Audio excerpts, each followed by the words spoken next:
Performance of the Week is brought to you by Lotrimin Ultra.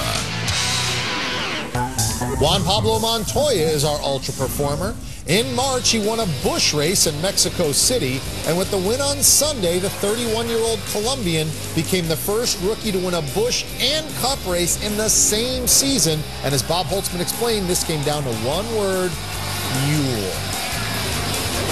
Anyone who's ever coasted into a gas station on fumes can appreciate the anxiety Juan Pablo Montoya was feeling late Sunday afternoon.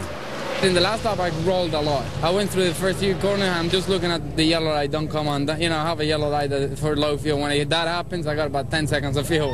Well, there was enough to go the last pace lap. I guess after the checker, he made that. So, I mean, he did a good job of saving fuel. Montoya was forced to coast late, in part because of the fuel he burned during a 12-lap battle with Jamie McMurray.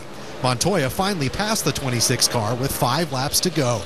You know, you don't want to spin him off or anything, so you got to be a bit careful. And he was always hard in turn 2 a little bit. And I'm thinking, if I can get half of a chance just to get in there, I'll get the car in there and I'll get him. And it worked good. For Montoya, it was his first Cup win in just his 17th Cup race. Not everyone was celebrating. He didn't win this race. He got lucky on fuel mileage. He didn't win it. But, you know, he's a hell of a race car driver. I will give him that credit. And their team obviously worked on their carburetors, but they didn't have the fastest car here. They just got lucky and won. I'll take lucky over anything, you know. You always got to be lucky to win. You know, there's been a lot of races we've been having the fastest car and we haven't won. And I think, yes, we had the fastest car now, but we had probably one of the most consistent, and that's why we won. Montoya says because of his road course experience in both Formula One and kart, he knew he was more likely to win on a track like this, but he admits he didn't expect it to happen so soon.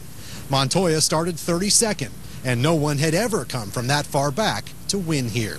In Sonoma, California, Bob Holtzman, ESPN. Juan Pablo Montoya achieved several milestones on Sunday. He becomes the first foreign-born driver to win a Cup race since Canadian Earl Ross won at Martinsville back in 1974. He also is the 3rd driver in history to win a race in F1, Indy Car, and the Nextel Cup Series, joining Mario Andretti and Dan Gurney. Still ahead, this week it's loud, and if we get a performance from Robbie Gordon,